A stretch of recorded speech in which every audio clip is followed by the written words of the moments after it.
To be inducted into the Columbus Area Business Hall of Fame in 2018 is one of the longest tenured active businessmen in Columbus's history, Jackson Caleb Echols. J.C. Echols was active in business for 58 years in Columbus, one of the key players in the development of the community during the first half of the 1900s.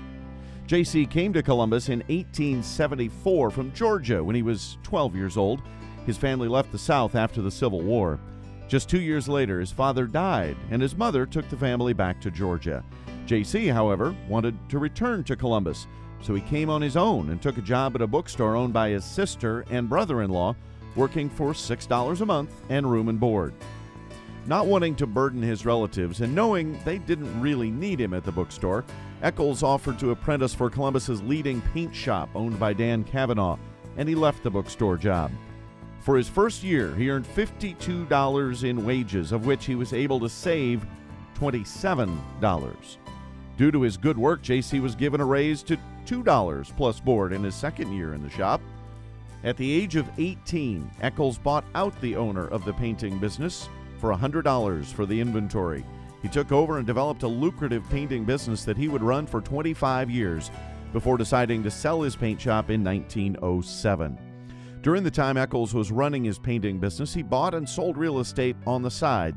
In 1887, his purchase of land for his own home on 15th Street brought criticism from friends who felt he had built too far north out of town.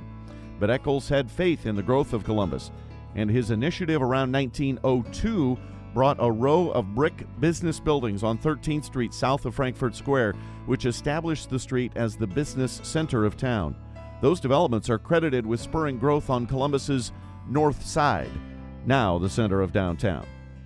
Upon his retirement from the paint shop, Hans Elliott and J.B. Speece invited him to join their real estate and insurance firm. He continued to play a significant role in developing the areas on the south and north of Frankfurt Square. He had a conversation with George Scott around 1915 about George's intention to build a $25,000 hotel in downtown. Echols suggested a larger structure would better suit his vision for Columbus, and within 24 hours, he had raised $100,000 for the project, and the Evans Hotel became a reality. Even before leaving his paint shop, Echols was also one of 5 founders of the Equitable Building and Loan Association in 1905. The 5 put in $250,000. He became executive secretary of the association just a few years later in 1908, and he served in that capacity until his death. The association survived until late into the century before entering receivership and eventually being purchased. The legacy lives on today in Bank of the West. Echols married Sarah Hudson in 1884. They had 3 sons and a daughter. Sadly, all 3 sons and Mrs. Echols all died between 1914 and 1918.